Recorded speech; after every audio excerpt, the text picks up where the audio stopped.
Tronkinak semnol kake mofaseda.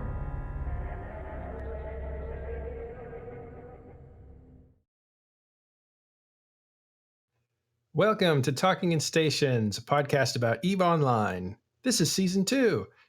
So we're all back after a short break, and we have a ton to talk about and a lot of people to do it with.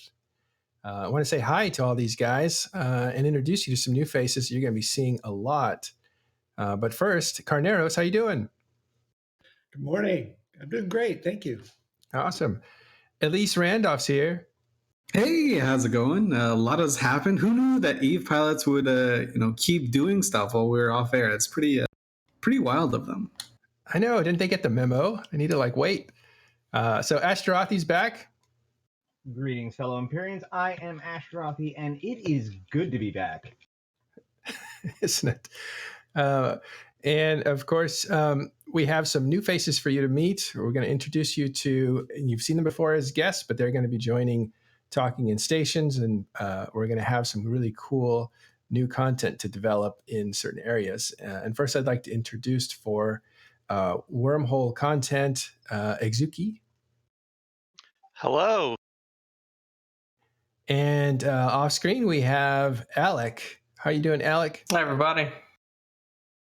Great. So real quick, Alec is going to be doing some really interesting stuff with me about geography. So we're going to do a lot more map-oriented content this season. And Exooki is going to be doing stuff with wormholes, resurrecting his podcast in a sense. But we'll do it on Talking in Stations and talk about wormhole stuff. Kaskora is, of course, still with us as one of our experts, but this is going to be like a dedicated show that Exooki will handle, and I'm sure Kaskora will be on that quite a bit. We'll talk a bit more about that in a little bit. And last but not least, we want to introduce our one guest. We couldn't resist not putting him on the show. Killabee is here. Hey, what's up? Apparently, your car in flames. So I heard you tweeted. I heard you tweeted. Tell us what happened. Well, I don't know. Basically, I was sleeping, and then police kind of just rang on my door, and they were like, "Yeah, well, your car was burned." I was like, "What?" So I went down with the police, and it was just the wreck of my car, basically. And a couple of the neighboring cars were also all burned and shit. So, yeah. Did they ask you if you have any enemies? Well, yeah, they did, but it's a very small town, so did the I don't know, man. Say, we'll see. Was this Red Alliance? Been a technical difficulty, to be honest. It could have been some technical issue, I think, but we'll see. Yeah. Well, joking aside, sorry about your car. It was a company car. I don't have to pay anything for it, so it's fine. Oh, that makes it much better. Wow, that's amazing. Hopefully it wasn't an Eve player. We know that Killabee as an FC gets a lot, breaks a lot of hearts, so you never know, but that's pretty interesting. And you're going to have a barbecue, right? Yeah, tonight, but not with the car. Not over the car, okay. That's probably for the best. All right, cool. So what are we going to talk about today, guys? How about the stuff on the page that we spent hours on last night? I'm throwing it to you guys so that I can grab that page. Okay. Right. You haven't memorized it yet? Well, first it's of all, a lot. Welcome to the first show of our second season. We took a little break, as you might remember, if you're just waking up from a long sleep. We've moved into a seasons format, kind of like television. And this is the inaugural show of our second season. We did have a little bit of a surprise in the middle of our break. So we take 2 weeks off, not a big break, just 2 weeks. And then in the middle of it, we get this opportunity to interview Hilmar. So we got lucky, and we put it all together, and we did a special show in the break, and we did it on a Thursday. That's what I'm remembering. Yeah, it was 2 hours after he did a Reddit AMA. No, he did an EVE Online Forums AMA. Ask Me Anything. So he had just done that, taken a break, gotten something to eat, come back on and gone on with us. Be sure and listen to the podcast, by the way. Dave, Matterall, what was it? what was it like to organize that show? Was it different from a normal show? Yeah. It was different because it honestly felt like if you guys have seen Game of Thrones, it's kind of like when the king comes in the first episode to the Northern Castle, and there's like all this to do about it, and it's all hurry up. This is happening like right now. So it was like that. There was a lot to do really quickly. But we had been in talks, and CCP is really wanting to help certain groups. So we were already kind of like aware that it was a possibility or something, but we didn't get confirmation until the day before, I think. And so we had to hurry up, and then we had to not waste the opportunity because we wanted to ask him questions that we had to come up with a strategy on questions. And there was a lot of ways to ask Hilmar questions, right? You could do the direct way, which is what the AMA is for. So we decided not to do that since the AMA would cover it for us. And that was any player asking whatever tough question they want. AMA, of course, stands for Ask Me Anything. So we were going to let them ask whatever they wanted to. And we reviewed almost real time what people were asking and reading it with a computer out to the audience as a pre-show. So we kind of covered that, and we figured that would be covered. So the idea was we collected ourselves and said, what kind of stuff should we ask him? We all met as a group, right? And we submitted questions, and not just the people that were on camera, but the TIS crew in general. And there's a lot of good questions came out of there. But in the end, we decided that I think it was Carnero said we're going to ask him the right questions. And then I said, and we want to ask him the wrong questions too. And he's like, what do you mean by that? And I thought that was really a good moment because the wrong questions are not what people don't want to know, but they're the questions that can live longer, in my opinion. Like, the idea of having Hilmar on the show wasn't to get information out of him because, one, if we ask him tough questions about what's coming up in EVE, he's going to say, can't tell you. If we ask him questions he's already answered, he's going to give the same answers he gave before in a different way. So the idea was those are the right questions. We'll put those aside and ask him the wrong questions. And the wrong questions were all the stuff that really gives him an opportunity just to talk about EVE Online like we do, and that way demonstrate just how much he likes it. And I think we got that. I think if you listen to that interview, you very much come away knowing that Hilmar is excited about EVE Online and he's focused on it. And that's really all we wanted to accomplish.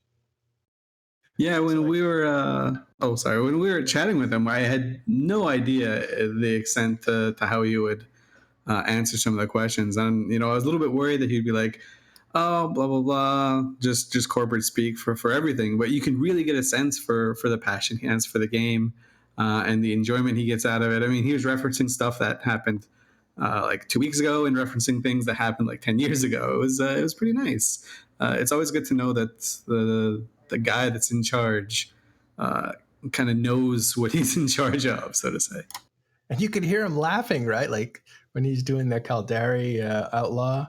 I'm tired of playing by the rules. And he starts laughing to himself. It's like he clearly has an appreciation for all the stuff that players invent and all the stuff that happens. I like the question where we asked him, so you're the boss all day at work. You go get in the game.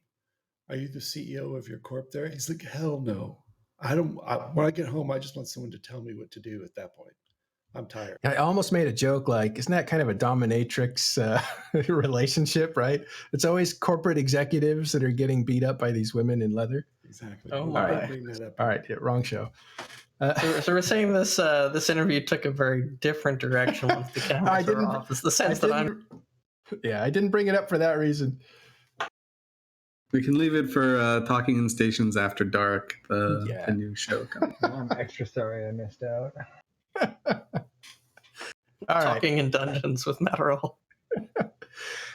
So thanks. That was the Hilmar interview that happened over our break. Check it out. It was great. There's another thing that we did. Do you want to talk about how we're capping off season 2, Cornero? Okay, yes. Well, in an impulsive moment of generosity, not discussed in any of the pre-show planning, our boss Matterall decided to give away an Avatar class Titan, a real one, fully built. You will be responsible And the skill for book too. parking. Oh, and the skill book too. Yep. You'll be The only thing I'm responsible sure for the about is that I did logistics not of moving know. it. Sorry, Ashtarothi jumped in. What? Sorry. No, it's good. But keep in mind, you'll be responsible for the logistics of moving the ship. Good luck. Ask for help if you need help. Eve is a game best played with friends. That sounds like a bad plan. No, we'll get him. Don't ask Killer B for help unless you're in his corner. But that's what it looks like before you have gone to the extra expense of skins, which I highly recommend. The lava core looks good everywhere in space so far, I find. But shall we do it now? Yeah. Ready? Well, this is what we've done. We've put together. It was basically an entry form that you filled out. Do the short version. Do the short version. Okay. The entry form basically said, come in, basically just, write one of your favorite episodes and tell us about it and how it affected you and that sort of stuff. And that's how we collected the people that we collected. And that amounted to hundreds of people. So we're going to announce who the winner is. McLeod, you helped with this. We'll do a rare engineer entrance. Make him talk on camera. Chief. Say what now? McLeod. Yes. Well, right. I rolled the row number. It was you who had the actual name, but the row number was 249, which was It's a solid What's number. the name? Here we go. So the winner. The name. The winner is, and let me make sure I get this right. It's this row 249, dude. Yep. It's LizLizardBreath. LizardBreath. Anybody know who that is? I actually have some knowledge that she appears on Open Comms. She is the winner of an avatar and the skill book to fly it. And thanks for being Talking in Stations fan.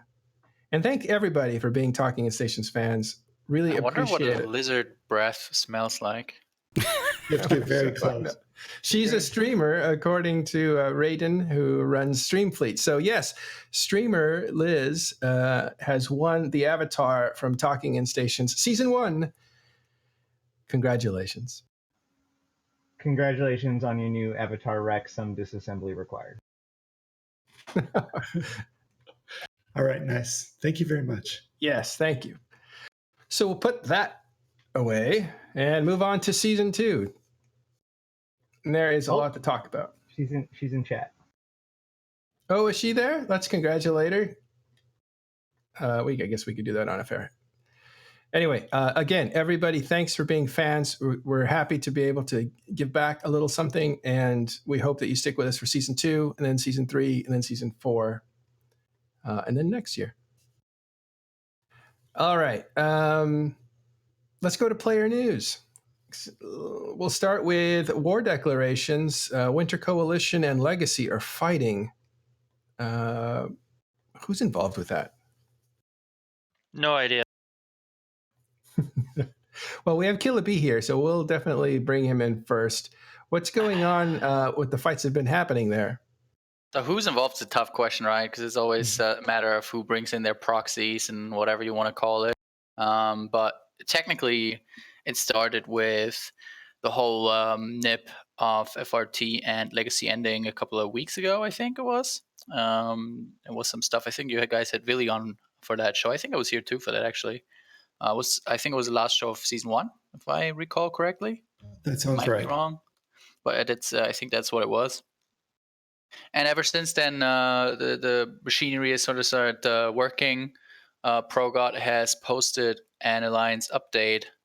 I think it was about a week ago, and he basically had a very detailed post on this campaign of theirs, And then I think they started doing. Went to the offensive, and we had the big fight last night. I actually don't know too much about that one, but we also had a very big fight this morning about a iHub, about an iHub that is sort of in a Keepstar system. So basically, they were fighting over an infrastructure hub.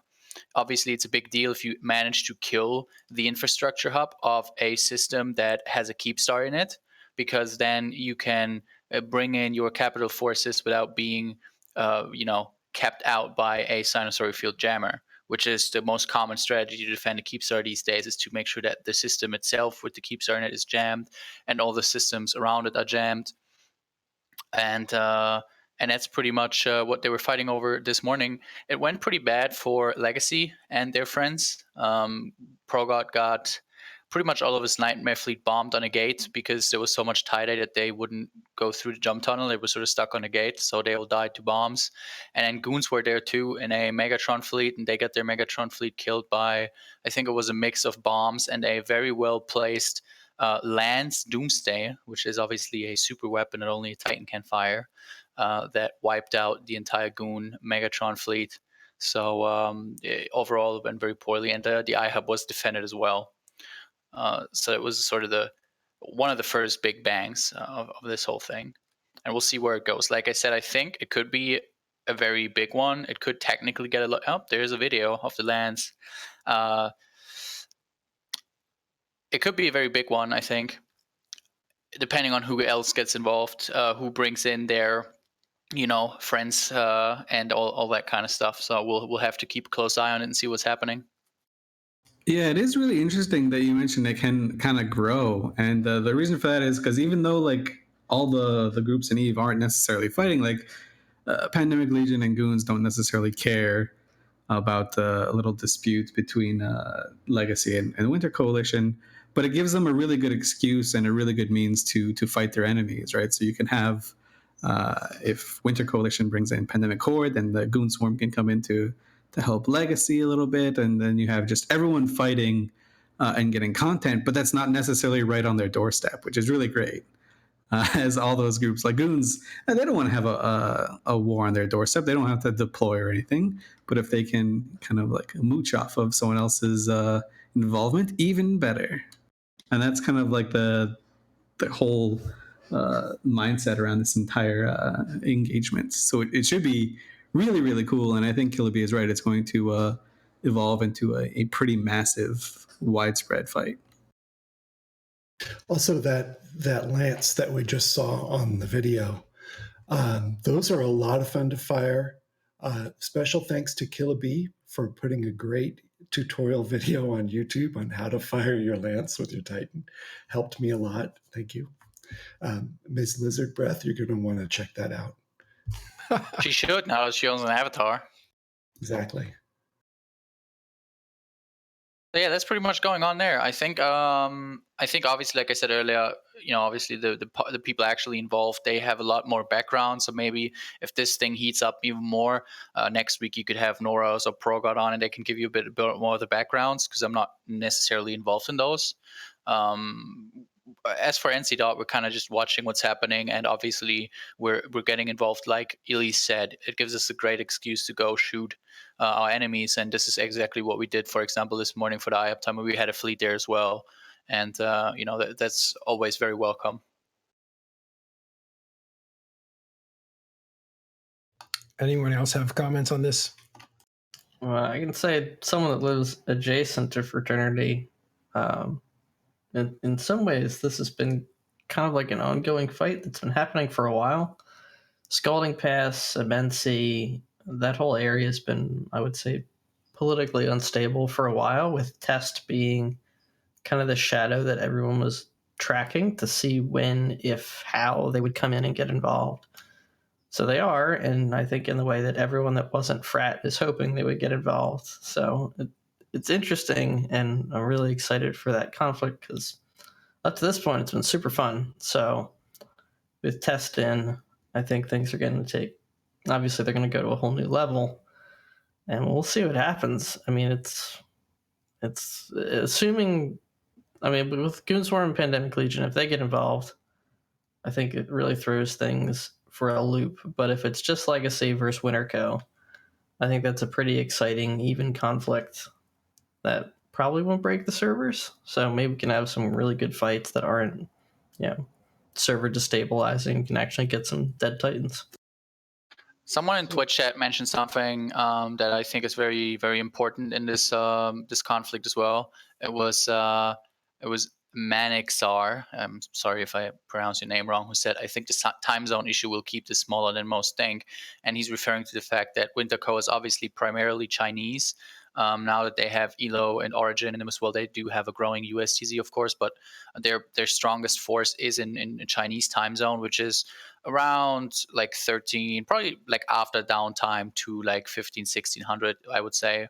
And Test's strongest time zone is not the China time zone. So it's obviously something that FRT can really abuse to their advantage by just having all their important stuff timed in their strongest time zone that a lot of other alliances are usually quite weak in. And ProGod did say something about that in his alliance update, or when he gave some sort of speech at the end of a fleet. He basically said, I'm just going to quote him here, "Finally, it's important that we set expectations now. This war will be long. We have a difficult time zone to fight in, along with the general advantages the bad guys get from defending. By pacing this properly and taking time to pick up battles, this will allow us to sustain the campaign, something for which we are much better prepared than Winterco." And then he went on, but I don't want to read all of it. So ProGod does acknowledge the fact, obviously, that they are in a disadvantage in that time zone, but it seems like they are confident in their ability to sort of drag it out and make it a thing of attrition rather than, like a blitzkrieg of some sort.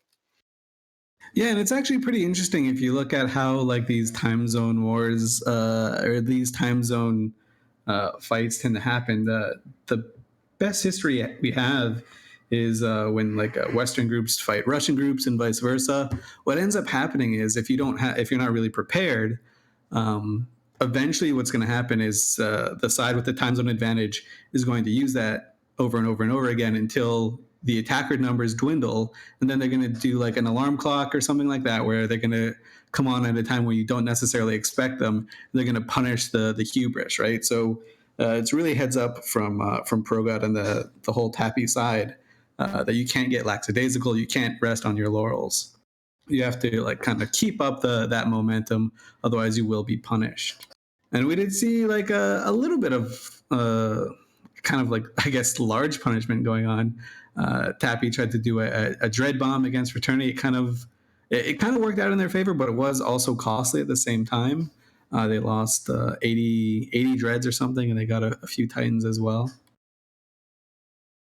So, sorry, go on. What is the point? What is the catalyst or the impetus of all of this conflict? Well, that is a question I cannot answer. I actually don't know.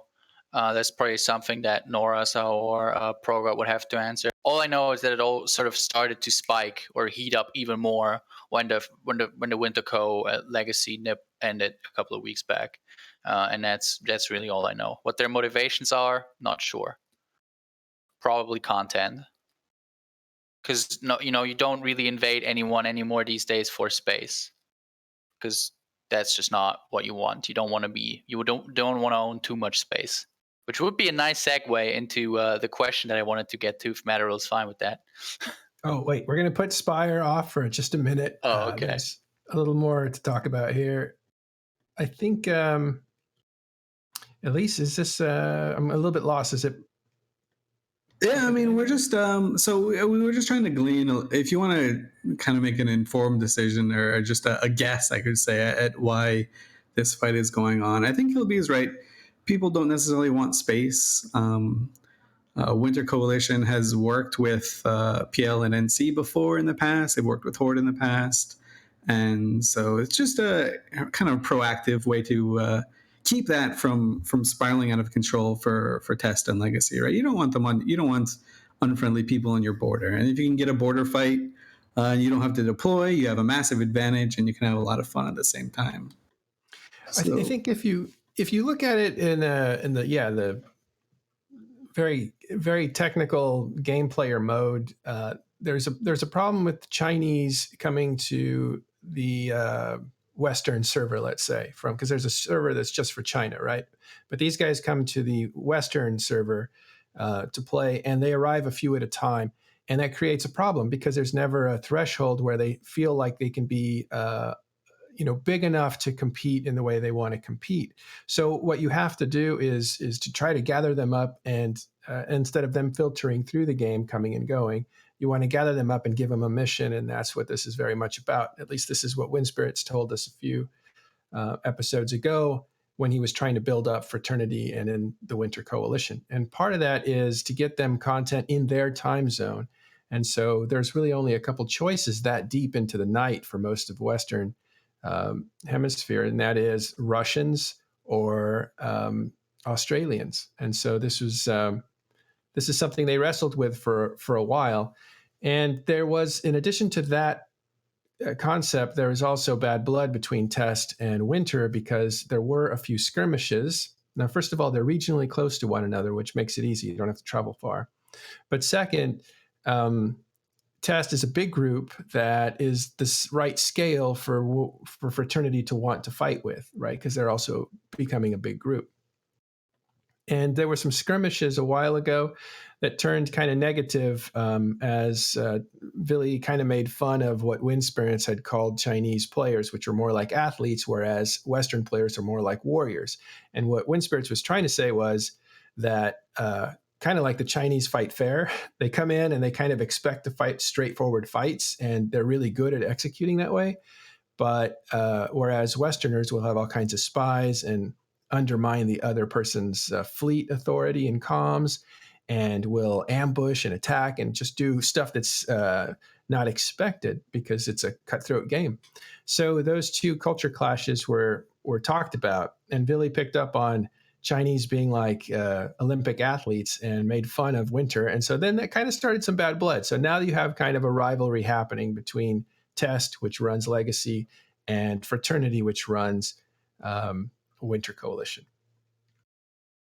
Yeah, it's a pretty interesting dynamic, and it'll be interesting to see how it goes. And one final thing I want to say about it is, and we touched on it a little bit, but Legacy also includes they're allied with former Russian bloc, XIX, and some other groups in there, and that Russian bloc has had a pretty massive impact in EVE Online over the years, right? They've taken over the old North and ousted what was then considered to be an empire that was too big to fall, right? They've held drones for a long time, and now they're kind of they appear to be on the sunset of their career, right? But recently they announced that they're going to kind of come back. They announced that they're getting the band back together, and that would be that's another big thing, right? So the time zones really do mesh quite well between the Russian time zones and the Chinese time zones. Not perfectly, but they do mesh very well. So, and that's a side that Legacy have on their advantage as an advantage for them. I think we also expect a brawl, like because Chinese are like they're ferocious. They want to fight and they're going to fight. And Elo Knight is kind of like that. He'll take fights that are bigger than what he should be taking, but he takes them anyway. And so now that he's in Fraternity, it kind of creates that kind of momentum where they're willing to take things on that normally more cautious FCs wouldn't, and win sometimes. And on the other side of it, you have Russians who are kind of the same and always have been ferocious about playing. They jump into fights. They're not really risk averse. I think that the comparison between the Russians and the Chinese is potentially apt because there is something very much to be said about like what rallies groups together in EVE. And while a lot of groups are through ideology or maybe through philosophy of how the game should be, the Russians, as Elise pointed out, have historically been pretty good at banding together and leaving a disproportionate mark on EVE because of their kind of unified front. They fight among each other, but generally speaking, we think of the Russians as operating in at least some sort of block, right? A black box that we don't really understand. And in the same way, as was pointed out, if the Chinese can hit that critical mass, then they could create that same kind of cultural identity force within Eve, which is incredibly important because the most successful organizations in Eve tend to have some sort of loci of kind of rallying outside of the game itself. Goonswarm had something awful, Test has Reddit, Russians have cultural identity, and now Chinese are having their cultural identity.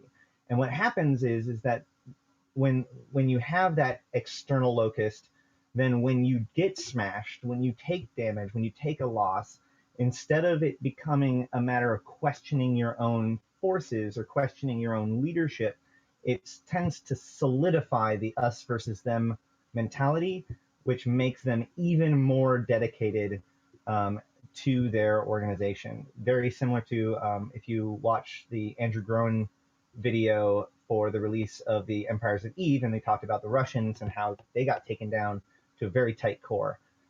It would be an incredible mistake to underestimate any force that has some sort of locus of control outside of Eve itself. One quick note before we move on.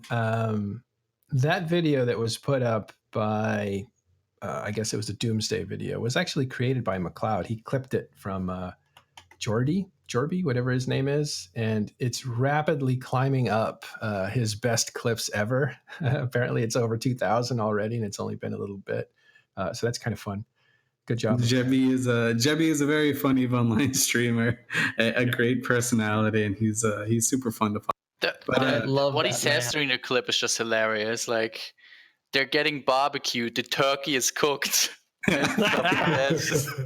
just is like an endless cache of Jebbyisms, right? That you can't even make up if you tried, but they make perfect sense once you hear them. It's just a fountain of memes. He's beautiful, man. I love it. But moving on, kind of something kind of similarly related. We have this kind of big fight going on or kicking off in the southwestish area or southeastish area that involves quite a lot of people. But Goonswarm is involved there, but they're also involved other places that Killaby and people from Watchers in the Show were mentioning, things that are happening in the Spire and Malpace. Killaby, you kind of wanted to touch on this earlier. We're gonna let you do that now. What's going on over in Dronelands? Yeah, so somebody asked us on Twitch what's happening in Spire. Basically, what Goons have been doing recently was they have and I'm very sorry to the Goons in chat if I don't know what your different SIGs are called, but it started with a SIG that is, I think, led by Thomas Lair, who it's called Liberty Squad, and they deployed to UMON, as well as another squad of theirs, which is called Whelp Squad. And I think SV stages there now as well. No, actually, I think SV is still in Venial anyways. So basically a bunch of squads of Goons deployed to UMON, which is a low-sec system, very, very close to drones because it's very close to that huge region gate that leads to LXQ, I think. And they have been starting to harass the renters that live in some of those drone regions, most of them actually. And they have been particularly focusing on NC renters. So that's mostly people living in the Spire and Malpai.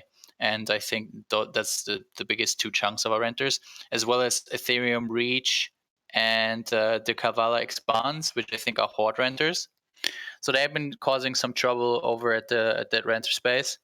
And it's part of, or at least that's what I think it is, it's sort of part of their whole program of obviously trying to diminish our income, reducing our income, because we, especially NC we get a quite significant amount of money out of Malpai, especially every month from renters. And obviously Goons have also launched their own renter program, I think, in period basis. So they're kind of doing the whole thing of, sort of putting a lot of pressure on the renters that live in the Spire and Malpai at the moment, and basically saying, hey, if you want to have safe and stable renter space, you could just come to us to period basis. You could rent from us. I think they do it free. They offer the space for free. Maybe Carneros knows better than me at this. I don't know. Do you offer this space and period basis for free? Or is it also, do they also have to pay a fee to move in there? So I'm not actually sure. And the reason you're not sure is because they haven't actually opened for business yet. Oh, So that's the only reason, because you would know if it were actually open and they had announced it. They're running a little bit behind schedule on posting their expected price lists and policies and everything. okay. Sometimes Goonswarm is a little bit like a government, and they use layers of process for everything, and it's very, if you like to play Eve in a sort of shoot from the hip, fluid fashion, this would drive you up a wall, because they've got people in charge of different things, and they're super organized, and paper trail and regular meetings and status updates. It's crazy. Anyway, Space bureaucracy. but we've been running around. I actually have a character in with one of those SIGs up there running around in the Spire and Malpace. Had a lot of fun. It's basically just everything you're describing, but not putting in the ads in local that would say, you should come here and rent. The Bastion has a rental program too. We haven't put any ads up there saying, oh, come rent from us. But I think when they architected this Squads and SIGs idea, they had intended for it to be a little bit more like that. Instead, we're just running around mostly hot dropping on people or things like that. There was one fun one the other day where we deliberately left our bridge Sin Black Ops battleship uncloaked in space and pretended we didn't realize it until they scanned it down and landed on it to gank it. And then we lit a Sino and jumped in and killed whatever showed up. That was fun. I got a 2 billion ISK Legion kill on that one. It was fun. Made me smile. But this is not important stuff. It's just little hot dropping. And at the same time this is going on, there's a fleet formed up in the Serpentis Pocket and Fountain, the NPC pocket there, on a bridge I think it's a Bridge Widow down there, and they're bridging out people too. So this is sort of happening at both ends of the galaxy on each other's renters. Or is it too soon to bring that up, Matterall? Yeah, I think we'll get to it in a second. I want to actually talk about this renting program in a minute. I think what you were saying is accurate. It hasn't actually been deployed yet. It's just being either organized, or maybe they're putting down the infrastructure, because the way that it should work, at least the way the Imperium does things, is they don't really charge for renting. They charge the taxes for usage of the structures that only they can own. And that way they don't get flipped, they don't get taken away, there's no surprises. On the flip side of that, the question is, do renters want to use other people's facilities, or is that psychologically hard for them to do? Because one of the things you get to do in a rented space is put up your own structures, charge yourself no tax, and produce your materials at the lowest rate possible. And there's some psychological benefits to that. So it'll be interesting to see, apart from the harassment of the competition, where renters are going to go. It's very much just a psychological thing, because if you think about it from a risk perspective, you're a lot safer using somebody else's multi-billionist structures than putting down. Right. Likewise, you're never going to pay for the cost of dropping the structure out of your savings from not charging yourself a tax. So there's literally no financial reason to do that. Except there's a psychological reason. That's what I mean. So you're right. Like, logically, you use somebody else's stuff, they take a little bit of the tax, that's fair. But is that how players play EVE Online? Don't they want their own infrastructure in what will be a protected system by the people renting it to you, to do the thing that you want to do at the lowest cost possible? And I mean that psychologically, not necessarily on the books. It might be actually the same cost, who knows? But just that feeling of, this is my thing, this is our place, this is our hangar, this is our home. Yeah, it really does depend on the group renting the space, because I've had to deal with renters before, and some people, they could not care less about having ownership of space. They just want to go somewhere, make some money, get out, and then do something else. And other people, it's like it's how they're starting off. They're starting their little empire. They want to plant their flag. They want to say, hey, this is mine. I can show this to someone. I can invite people out. I can invite them if I want, yada, yada. So they're just like, they're two vastly different groups of people. And it's hard to appeal to both sides. Yeah, I think there's another thing here too. Look, if you're in period basis, you're below Delve, right? Like you got to go essentially through Delve or Esoteric or whatever, but you got to go through Delve to get up to Jita where the markets are. So if you're making stuff because you're renting space, you have a market nearby, and that's good and that's bad. It's bad because you have a ton of competition at that market because all the Delve is basically selling through that market, making an assumption here.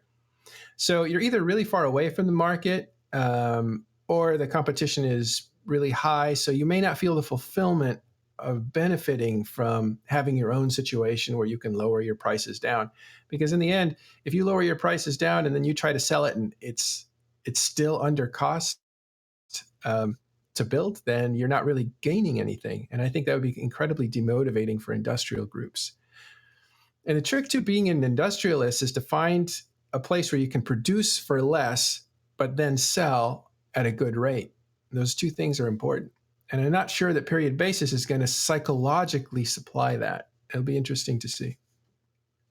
Yeah, but at the same time, if you're currently living in Malpace Inspire and getting dropped all the time by these guys, right, there's also another psychological aspect of, well, if I join these guys, they won't be dropping on me, so I don't care. Well, and I think that's obviously what the Imperium's going for. Yeah, I think that's totally the other side of it is, well, if you're not a stable place, then you're not going to psychologically like that either. And I think that is why the Imperium is harassing bot as much as it is to try to psychologically destabilize the feeling of security, which would really work against all the things that I've talked about, having your own little space, doing your stuff cheap, it's all yours, et cetera, et cetera. So, and also it has another effect as well, right? So Goonswarm can now, or the Imperium can now turn around to Legacy and say, hey, look, we're helping you by making sure that other people don't get involved because we're burning their farms and fields in the backyard. What are you going to do for us? Where's our recompense and stuff like that? Yeah. All right. So sorry, I just wanted to add those 2 cents in there because, again, we look at the psychology and the anthropology of EVE Online, not just the combat and the doctrines and all that kind of stuff. We like to really tear this game apart to figure out how to predict where people are going to go and what they're going to do. So, but we're done with that. So what happened to Goonswarm? Is that the next thing here on this list? Yeah, similar to... actually, I'll let Cornelius take it away. Well, I was involved in the fight, but also in a little pre-part of the fight too that gives it a little bit more context. So these guys have been forming up sort of day after day in a system called WYTAC in Fountain in the Serpentis NPC pocket, and that's the home of a group called my apologies, Gangbang Team. And then they've got some allies nearby and stuff too. And they've got some visiting folks from Pandemic Horde and Volta that are there at the moment. And a couple others, miscellaneous people, not super officially there people, just miscellaneous groups looking for some fun on the side. So they tackle a bastion ratting hell, and we ping a fleet to go help them, and we're aware of this down here waiting with a dread bomb. So we're really careful about what we put into the system to save the hell. And we get them saved and safed up, and we're just starting to clean up the battlefield when we get a ping, 2 blue titans tackled in this other system in Fountain. And we're like, okay, we got to get down there. Okay, it's a little bit too far. We'll have to do this and this. We burn there as quick as we can. And there's a video. Yes, thank you for putting the video up, Mr. McLeod. And you could see that they did this thing where they, I think they started with tackling a Rorqual that belonged to Finnish Space Jaegers, a corporation in Goonswarm. And and they've got a few dreads, just a little bit of dreads that they put in there as bait. And FSJ, and it'll kill the Rorqual too, but they're hoping for more. And FSJ isn't paying attention to Serpentis Pocket and the people formed up and what's going on. And they just send a Titan or two through the gate to go try to like blow this stuff up and save the Rorqual. No, that's not the right. And then they try to slip in a third and a fourth Titan. No, that's not how you do things in this situation. They ended up dropping a huge dread bomb on these people. And this video shows it up until the next part, where they show it just enough where if you're watching carefully, you could see the Titans die and a couple of faxes, and then suddenly you see the screen filling up with initiative super capitals and bastion capital. And then after the video ends, we burned down almost all the dreads. I think like 4 got out. But it was a pretty impressive thing. And the Mitanni's like shaking his head, guys, don't do dumb things with super capitals if you're not under the umbrella. You know, how many times do we tell you, thank you for this object lesson? But yeah. So you could lose your stuff anywhere. Yeah, and this is LizardBreath. Yeah, exactly. This is actually just goes to show another neat thing that's happening in EVE Online. Like the video we're showing is from a corp called Digital Dopamine, which recently joined Volta. And Volta, the guys who live in Thera and just use wormholes to kind of bait out certain things, or bait out fights, or just drop on any target that they want, right? They don't have to. They're truly nomadic in a sense, right? And they're kind of feeling a resurgence recently, right? So a few months ago, Volta closed its doors. They're like, we're done with this. Actually, I guess it's more than a few months ago. But they closed their doors. They put a hiatus. We're like, we're done with this. We're going to go do a few things. So the corp split off. One group joined Pandemic Legion. One group joined Skill Yourself. And then some other groups joined some other smaller groups and other wormhole groups. Then a few months ago, Volta was like, okay, we're done with Skill You. We're going to go back and start up Volta. We're going to go back to Thera and start doing our thing. And that created like this huge momentum of a lot of small nomadic groups kind of going back to that play style. And it just goes to show you that this is what they can achieve, right? This type of beta is something that they've been setting up for quite a while. I've been working with them a little bit, and like even 6 or 7 weeks ago, they were trying to pull a bait like this whenever the wormholes lined up right, and it just never quite landed. But they finally got that. They finally got someone to make that mistake where they could then punish it, and it's just fascinating to see how tenacious these guys can be. Can you tell us real quick about that playstyle, the Thera playstyle? So essentially, you live in Thera, which is the named wormhole in EVE. And Thera has a bunch of different connections all over the place. And it's a massive system as well. And it's got 2 NPC stations. You can't put citadels or anything in there. So what you do is you live in that station, and you can just rage roll a whole bunch of different holes to go to essentially any area of space that you want to. Within 40 minutes, you can get to any region you want.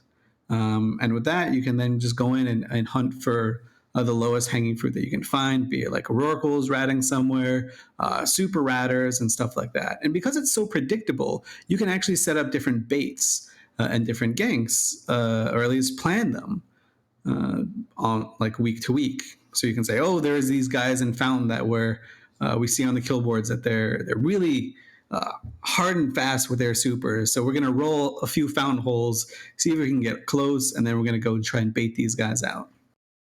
Or they can do the same in Malpay. So they can do the same in the Spire. They could do the same in Geminate if they want to, or in Venal. They can just essentially go wherever they want to, and kind of on a whim catch people who are ratting and stuff like that. They're super excited about the changes to the NSA that's coming in the next patch, which we can get to in a little bit. I think everybody in Small Gang is looking forward to that. Just wanted to point out that there is not actually a wormhole. Only heathens think that. Ladies and gentlemen, that is Exooki. Also, you said something about jump clones. Can you jump clone to Thera? Yes. Is that unusual? Well, you can't jump clone into wormholes. So, like, we have structures in our wormhole. They have clone bays. If I get potted out and I'm in a Mar, I can't jump clone back into my wormhole. I have to physically travel there. But you can jump clone in, which also means it's not a wormhole. To be clear, that's because the Sisters of Eve have stations set up in Thera. It's the only system in the Noikis, since I'm not going to call it wormholes. It's the only system in the Noikis that has structures, like NPC structures, stations in. I mean, I didn't quite some might say it's the only one. Others would say it's just not one. It's not a tomato, though. No wormholers consider Thera a wormhole. You can jump clone in or out, but not in. Is that sort of? You can jump clone in and out of Thera. Hmm. You can jump clone out to if you have two structures in a wormhole, you can jump clone to a different structure in that wormhole.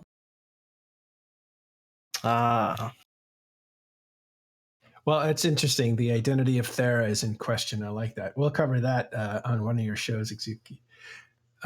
Okay, so, and also we should say that we have a show that was done on season 1 about wormhole ambushers. That is the same kind of a thing where you have people who aren't really wormhole corporations generally or in the typical way. What they do is they use wormholes to hide in, and then they ambush known space. So low sec, high sec, or null sec out of those places.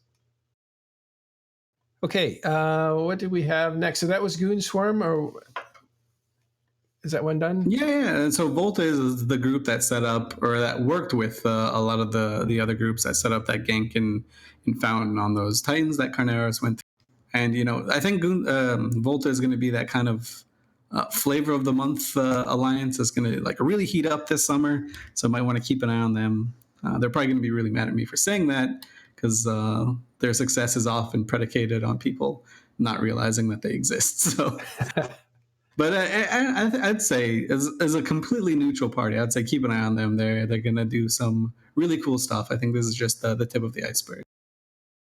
Yeah, Volta. I have a little story about Volta. Hang on a second. All right. A couple months ago, I'm at a business meeting in London, downtown London office. And I'm walking down the hallway with the guy I'm having the meeting with. And this woman is coming the other direction facing us. And she's wearing a Star Map t-shirt. And I stop her and I say, "You play Eve?" She's like, "Yeah." "Who do you fly with?" She looks at me and she goes, "Volta." I go, "Oh, the Bastion." Okay. And the guy next to me goes, "You could tell she played Eve from that t-shirt?" "Oh, yes. I know those star charts. No Eve player would not know those star charts." And we just had a moment to catch up there for a second. I never heard her name. I don't know who she is in real life. I don't know who she is in game, but she's damn cool. She flies with Volta. That's magic right there. So a bit more about Volta. What did they, at least what have they been up to like in the last couple of years? So they kind of come up and go away every once in a while. For the longest time, a lot of their activities seem to be centered around the Alliance tournament. They were, I believe, and I might be wrong here, but I think Starfleet Commander, who is kind of the leader of that group, created Volta just to participate in the Alliance tournament for Alliance Tournament 10, I believe it was. And they got second place. That was the year with the Etana and the... Oh, no, they got first place, actually. Yeah, they got first place. So they're the group that got all the Etanas. And they beat the Hun Reloaded, and they got all the...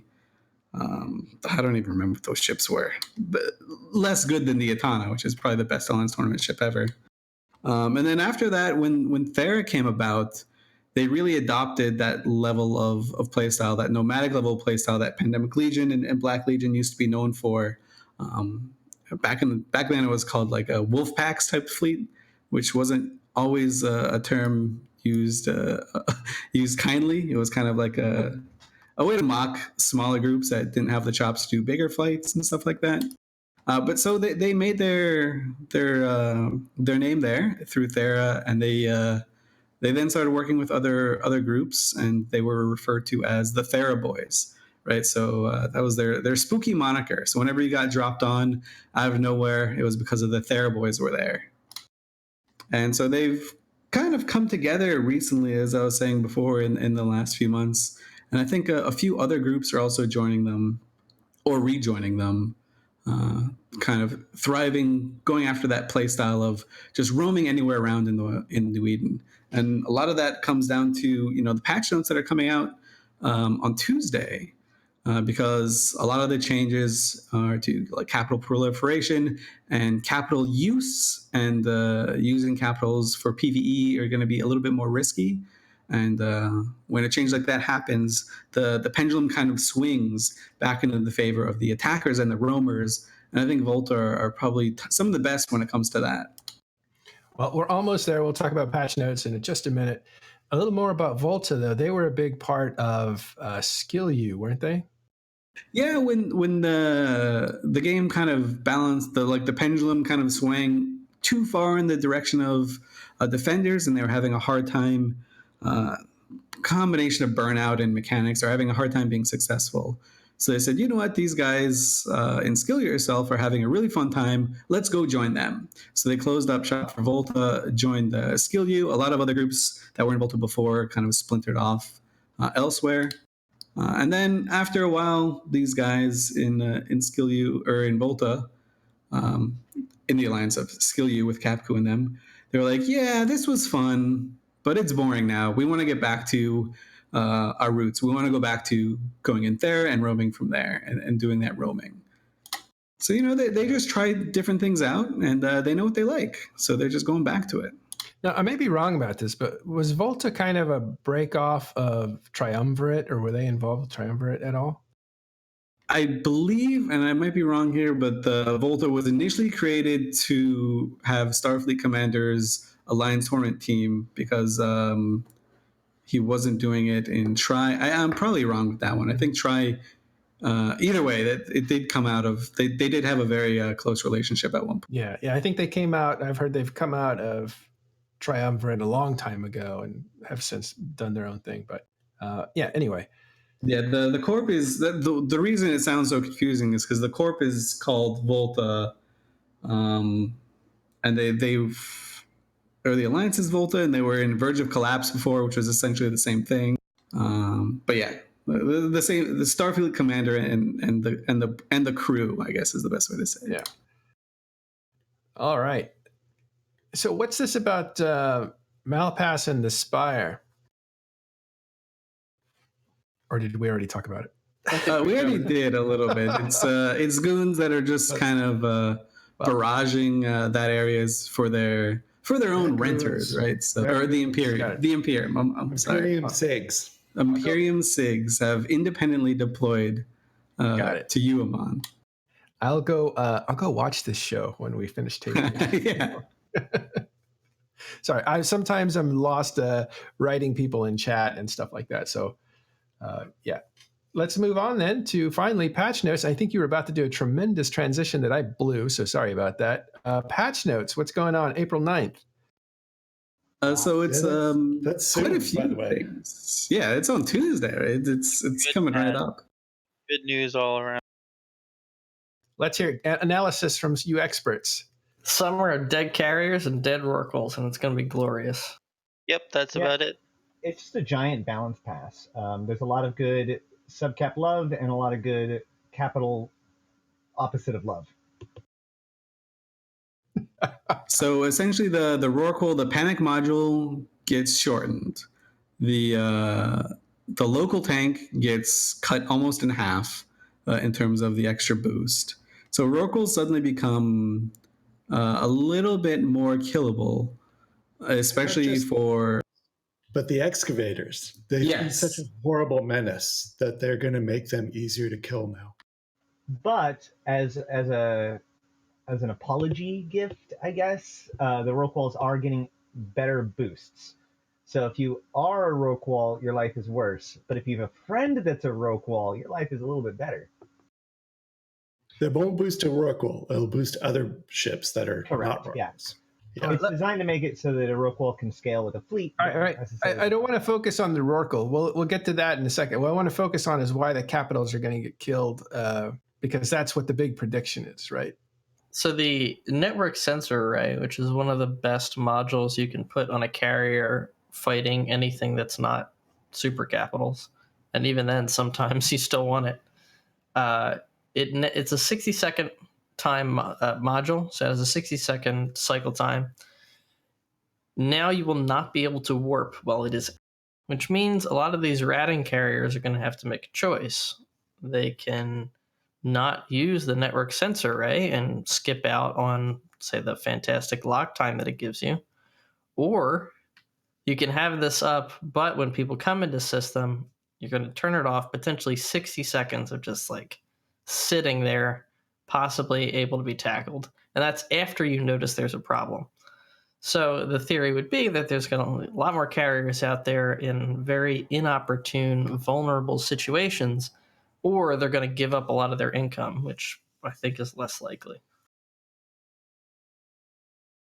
And this is not the only direct attack on ratting income as well, because on the subcap side, you actually have the VNI lost its bonus to drone speed, which is going to make it much, much more difficult for the full flight of heavy drones that the VNI relies on to consistently kill, especially like the smaller frigates and stuff. Yeah, in fact, it'll even make their flights of light drones less effective at killing anything that happens to tackle it if they get caught. And in addition to both of these, we have the very ominous, I can't find the exact wording of it, but adjustments have been made to the respawn rates of certain nullsec anomalies. And this is the second time that we've seen that. Hold on, Ashrathi. You're talking about like the income stuff. Let's deal with that second. The first thing I want to talk about and cover is the conception, the idea, the concept that more capitals are going to get destroyed, and why. Well, I would say that the biggest reason why is because of kind of the most dramatic change out of all of this. What we've been talking about so far have been just tweaks to numbers here and there. What we are getting is a new mechanic, which is diminishing returns for remote repair systems. Up until now, basically, you can just kind of scale up your remote repair, especially when it comes to faxes. And then if you can't just straight up alpha the enemy, then you're not going to destroy anything, which in a capital size fight becomes very meaningful, since capitals have huge buffers. And so these fax repairs are able to effectively ensure that most fights remain one-sided, or at least mostly focused around destroying faxes as opposed to a more complex kind of combat scenario. What we're having now is a diminishing returns that functions a little bit differently than previous diminishing returns. Instead of just being the number of modules, it is effectively a diminishing returns on the effectiveness of ongoing modules. So you can't just like throw a bunch of light reps on something in order to disrupt somebody's capital reps. But it is true that as more capital reps, or as more reps in general, are applied to the same target, they become less and less effective. They're making kind of a soft cap for how much you can protect your own forces. And this doesn't just mean remote shields and remote armors repairs. It's also cap transfers. So those have the same diminishing returns applied to them too.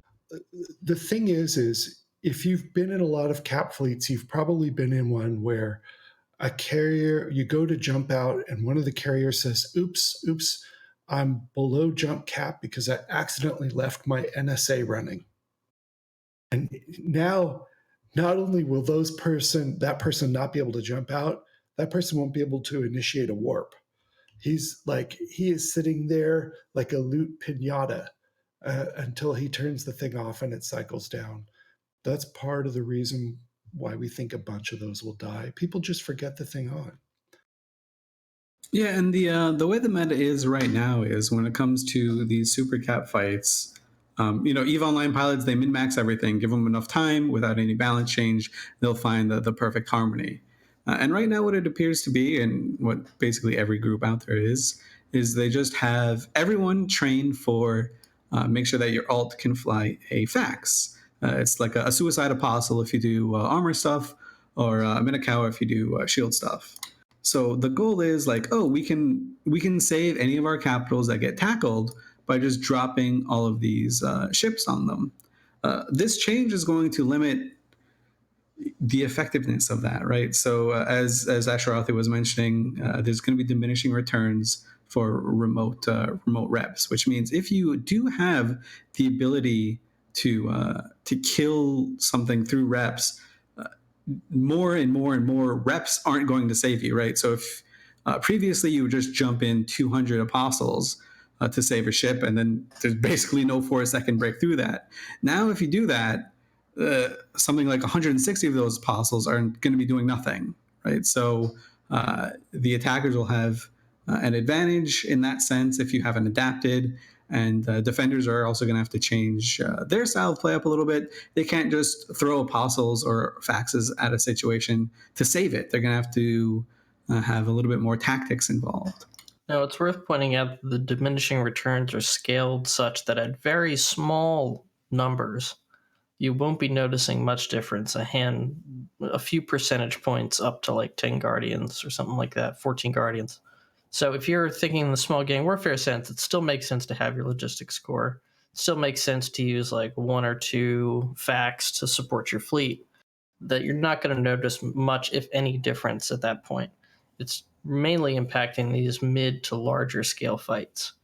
It's also worth noting remote rep getting a nerf in high sec in that you won't be able to use neutral logistics and war decks at all, which is going to change the face of high sec war probably forever.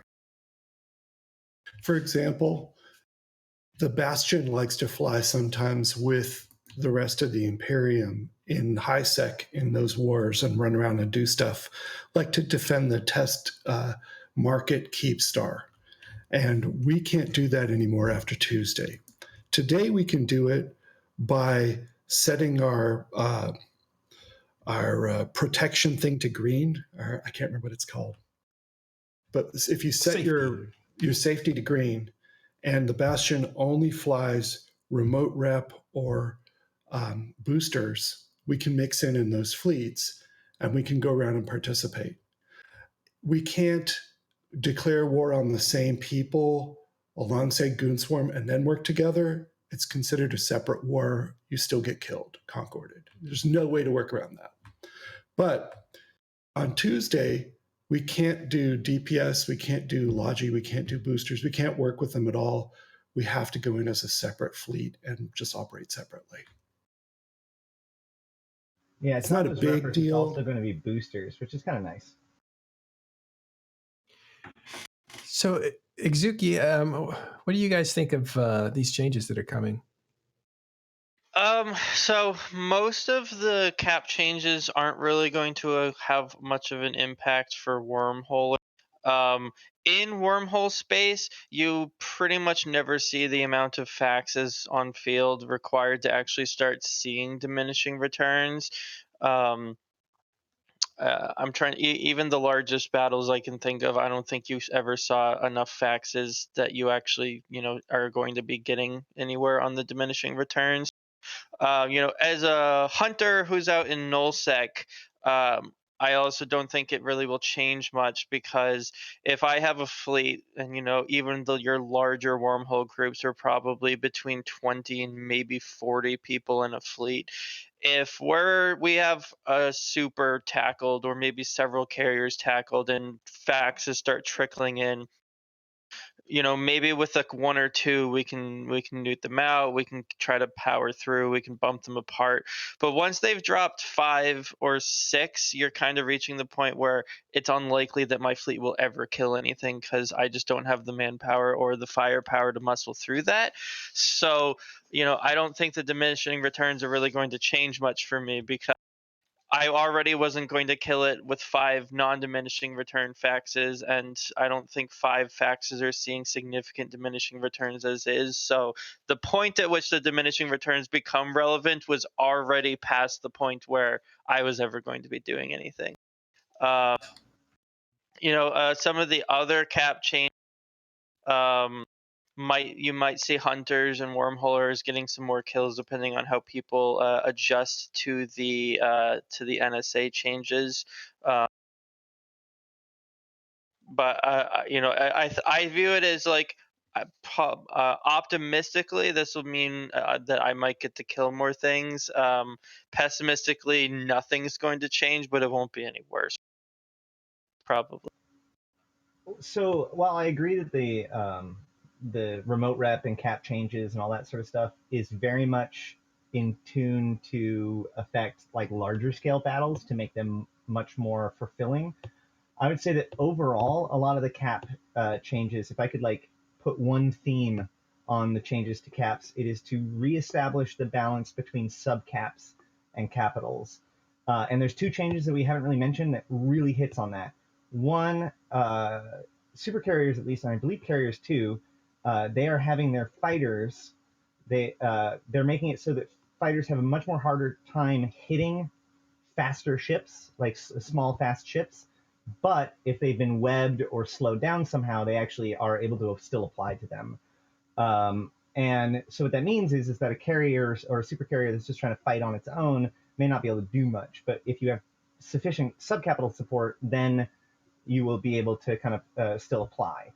The bigger change is actually to Titans/Dreads, which is there's kind of this ongoing thing where Titans are just super good at like everything because you can just slap high angle weapons on Dread or on Titans and then use them in all kinds of ways that are incredibly flexible. And so in response to that, effectively Titans are having their high angle Dread or high angle weapons significantly nerfed, while Dreads are getting a corresponding buff to their siege mode to kind of counteract that, effectively hopefully removing Titans from the I kill subcaps game.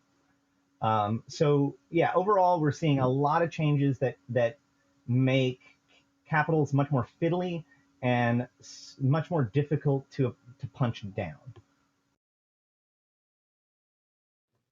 I have a question maybe for Elise or maybe Alec. I wonder what this does in the grand scheme of things, because it used to be, I imagine, that you could drop enough faxes that you essentially would put up a wall of defense around these super capital ships, these super capital fleets that were deployed.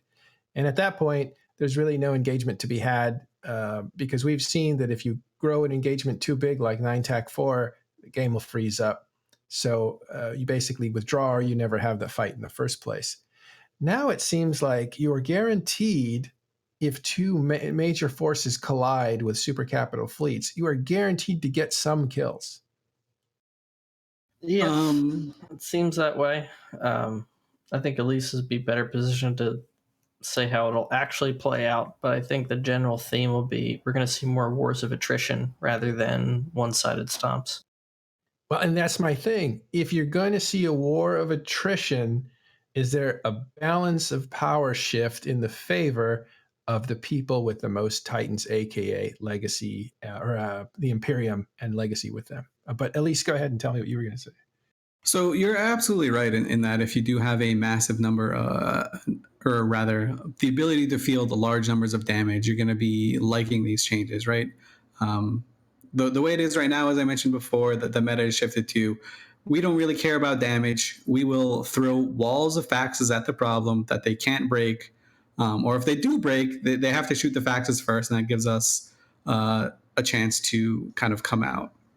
Or it gives us a chance to adapt and just sacrifice these faxes while we kind of extract our larger toys. But now the dynamic's going to shift a bit. It doesn't necessarily mean that every fight is going to be different. There are going to be lots of fights where you still want to throw a buttload of faxes at the problem. But the dynamic will shift to the point where if you do have the ability to field a lot of damage, instead of taking faxes, you might want to consider taking other types of ships to kill damage, right? So the idea is right now defending is all through reps. In EVE Online, there are two types of defending. You defend either through ample amounts of logistics or by killing the other guy's damage faster than they can kill yours. And with capital balance, the way the capitals work right now, that second form doesn't really exist. So for these large fights where people throw hundreds and hundreds of billions worth of ISK on the battlefield, stuff will likely die a lot more, and people are going to have to make decisions as to the makeup of their fleet. It's not just going to be a straightforward capitals and everyone else in a fax alt, right? You're going to have to make a decision as to what you want to take in order to round out your super capital force. In sub-capital fights, logistics adds a lot of complexity to the fight. You have to make a lot of good decisions, right? Can I break the reps that are here? Do I just take out DPS first to lower their the incoming DPS? Do I go after the reps first in order to try to make it so that I can kill DPS faster later?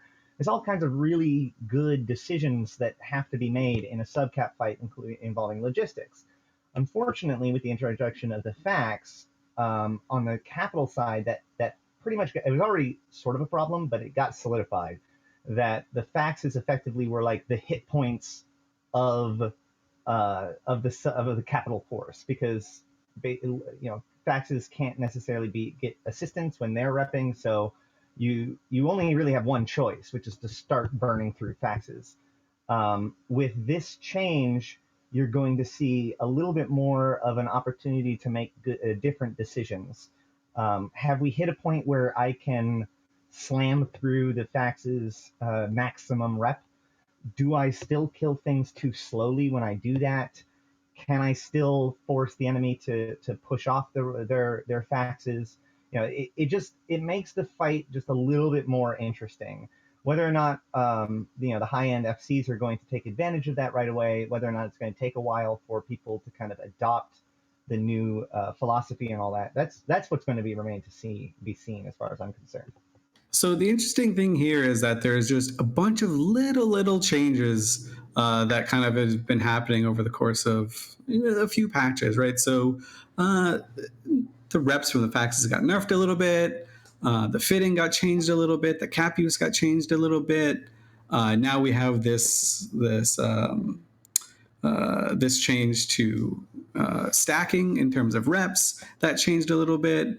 And so when you take all these little things together, it does create a relatively large, or does have a potential for a relatively large impact. In terms of the NSA and the fighter damage application nerf that we were seeing, like the fighter damage application is actually pretty significant. So when you talk about just the NSA change by itself, the network sensor array making capitals have to be static for the 60 seconds that it's active. It's easy to say, oh, well, I'll just take that off. I won't use that to rat, and I'll just shove a bunch of sensor boosters in my mid slots and blah, blah, blah. It's the same exact thing. But you have to take into account that if you do that, you're losing mid slots such as utility or omnidirectional tracking links, something that helps you rat a little bit better. And then when you look at independently the change to the nerf to fighter damage application, you'd say, oh, well, I'll just counter that with mid-slot items, these omnidirectional tracking links. And so now when you take both of those changes together, you say, I'm sacrificing my mid-slots for sensor boosters, and I'm sacrificing my mid-slots for these omnidirectional tracking links. I can't do both. The net amount that I can earn with my carrier ratting just comes down just a little bit. Right. And so that's one thing. And then you have the insurance changes to capitals. That's changing. It's going to make using capitals a little bit more costly, especially when they explode. And all these little things add up to a relatively large change. And I do think we're going to see the end result of that is dread bombs being more effective once again. Dread bombs have been in this awful place for the last few years. Where you have these like 50 or 80 dreads, and every once in a while, like happened this weekend, you can get a guy when they're not expecting it and kill a few titans, but then you lose all your dreads and it feels awful. Now I think you're going to be seeing these dread bombs be a little bit more effective, but they're also going to be more costly at the same time. Well, that's the thing, isn't it? Like one of the things that we were discussing earlier is that the guys that got caught, the goon swarm guys that got caught, were outside of the protected radius of super capitals, the super capital umbrella that protects them. Now it seems like if you're willing to sacrifice the dreads, the super umbrella is only going to be able to save so much. You're going to be able to get something out of it. And Noggin points out, won't this strengthen the hand of groups like Snuff? Yeah, absolutely. It'll make groups like Snuff, who have dread caches. I mean, that's the alert, right? They've got dread caches all over the place. If they do catch you, they may be able to kill you a little bit better. Yeah. Or they, instead of getting 1 Titan, they'll get 2 Titans. Or instead of getting 2 Titans, they'll get 4 Titans. Something like that. Yeah, I mean, they strike with a lot of speed, so it's not just an issue of the wall coming down, a fax is protecting the stuff. But at a certain point, they have to give up, because when enough faxes drop, there's nothing else they can do. So they have to just either die or retreat. But at this point, they can really just fight until they actually die, trying to get as much as they can. So the main hubbub that people have been making of all of this is this affects the small guy worse than it affects people like Goon Swarmer and the Imperium, right? Because the Imperium, okay, now they won't have this wall of faxes to help, faxes and supers to help, but they'll just adapt, and instead of that, they'll have a 40-man jackdaw fleet to accompany the supers and ratters and stuff. But if you're not part of a massive group, then maybe you can't afford to do that. So that's kind of been the interpretation I've seen from a lot of people, especially people like the Imperium. They think that nothing's going to really change badly for them, but it'll affect everyone else. And when you do scale and complexity like that, the groups who kind of thrive on complexity do have a massive advantage. But I will say that that's one thing. That is the case. Goon Swarm and the Imperium will be able to do that. But it requires people online to do that. It requires people to be in space. It requires that sub-cap fight to happen. And the more of these factors that you throw in there, the more of a chance that something can go poorly or someone will make a mistake. So I do believe it's a net positive change for everything. And it's not only capitals that are getting their income stream nerfed, right? We talked about the Vexor Navy issue having a bit of a nerf in terms of one of its bonuses going away. Not necessarily the biggest one, because a lot of them just throw sentries out anyway and go around. The healer drones got nerfed massively, which again probably isn't a massive change for ratting. It is more for abyssal sites, where 9 times out of 10 you're taking a Gila to run abyssal sites. It is definitely designed to make abyssal sites more interesting. It's not that significant of a change because there's no damage difference. It's just if your drones are under threat, then they're under more threat. And as it was right now, you can basically ignore the threats to your drones if you're in a Gila in abyss space, which is definitely not the point. So now you're just going to have to pay attention to your drones in abyss space. So I guess I disagree with the fact that the smallest groups are going to benefit from this. It's going to benefit the people that can hit the damage cap of the faxes. But more importantly, I wanted to put a pin on all of this by saying that the key here is that the changes that are being made almost exclusive or without exception are to inelastic needs. Okay. People are not going to suddenly go, oh, well, I guess we just don't need to rat anymore. Or, oh, we don't need to mine as much anymore. The Imperium is used to, at this point, their income. The people that rely on these rook walls have become reliant on the resources that they bring in. The ratters are still going to want to rat. There are some people that are like, oh, people are going to quit over this. I would be surprised if somebody quit just because you can't necessarily rat in a VNI or in a carrier as well as before. There's so many other reasons to stay in the game. So if that's your only reason staying in the game, I guess whatever. Most importantly, these are problems that players will have to solve, will have to compensate for. This is not like Spitpoles getting nerfed into the ground, so now we just move on to the next flavor of the month. You will still have to figure out how to be surviving in a rope wall. You will still have to figure out how to fight in faxes and carriers and titans, because these are still optimal solutions. They just are much more difficult to do effectively and much easier to punish mistakes. That's all. And just one last thing, we did touch on the Rorqual nerf a little bit. So the industrial core and the panic module got shortened. Industrial core got weakened, actually quite significantly. And also the things that actually harvest the minerals, the excavator mining drones, have been decreased in their mining yield by like 20%, which is also pretty massive.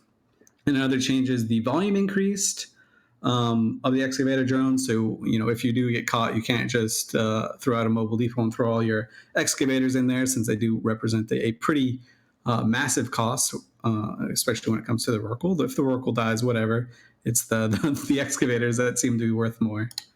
So that's a quite a big change. And, if you look at this change holistically, which I hate that I actually said that word out loud, but if you look at it like in the bigger picture, more or less income from space, more risk, more stuff exploding. So this should overall take more money out of the economy, and just by virtue of more things dying and making fewer amounts of dollars, which is a good thing. CCP, we know from the AMA with Hilmar, they believe that a lot of the problems are a lot of the problems facing Eve right now is that there's just too much money in the game, not really anything else. So this takes money out of the game. It's a good thing. I'm excited. I can't wait to see stuff dying. I can't wait to see how people react to the changes, and all that stuff. Great.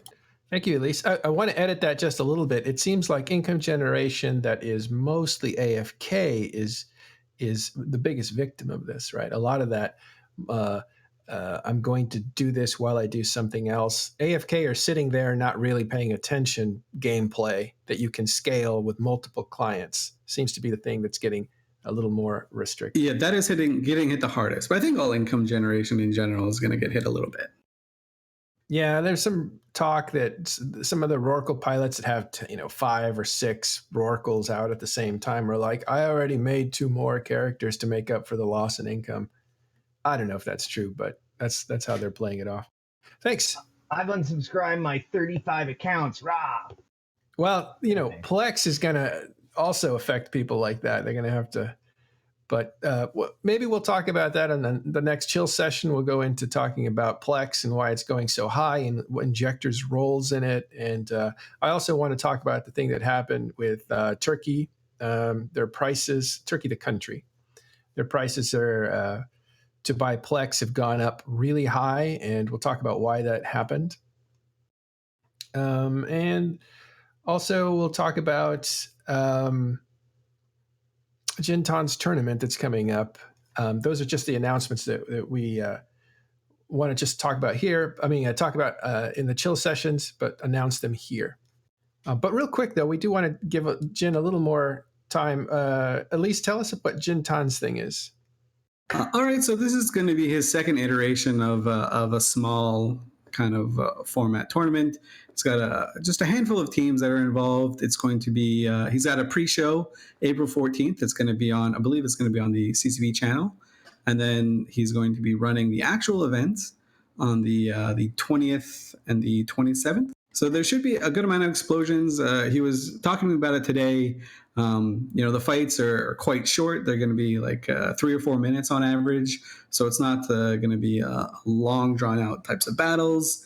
And it should be fun. We've got a lot of really, really qualified and just hyper good people involved. Like some of the teams, he's actually released some of the names of the teams, or all the members of the teams he's released or is releasing in a couple days here. And if you look at it, they're kind of like a who's who of competitive EVE stuff. Brave Newbies also has a team, so I couldn't get a little dig into Dunk Dingle. Who's who and Brave. Yeah.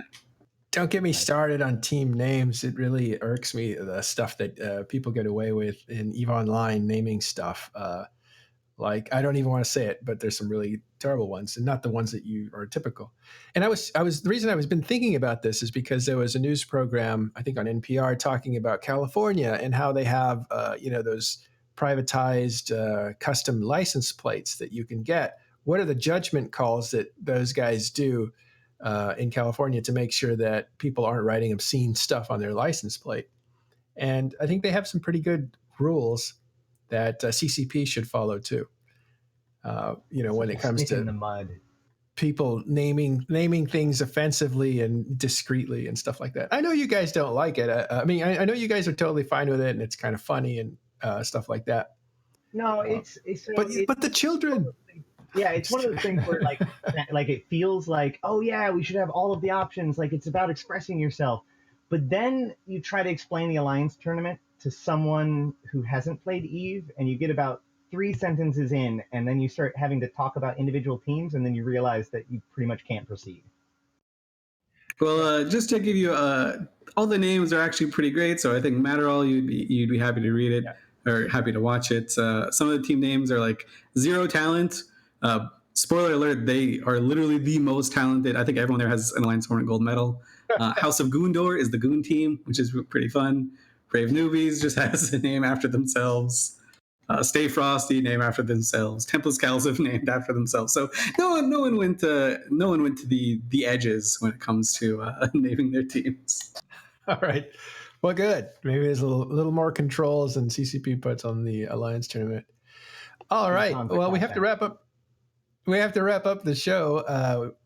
Want to thank everybody for watching the debut or the premiere of season 2. Welcome back to Talking in Stations. We're going to produce a lot more content this time. This quarter, basically, this season. So we're looking forward to all that stuff. We're really happy to have Alec with us and Exooki. Right, guys? Whoop, whoop. Looking forward to it. And it's great to have Carneros and Elise back for more.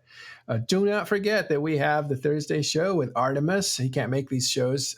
So we have the Thursday show, which has a great amount of specific topics that they hit. And the next one that they're going to be hitting, it looks like, we'll be talking about Triglavian stuff and what's going on with that capital ship, if it's even a ship that's like 10 times bigger than any Titan we've ever seen.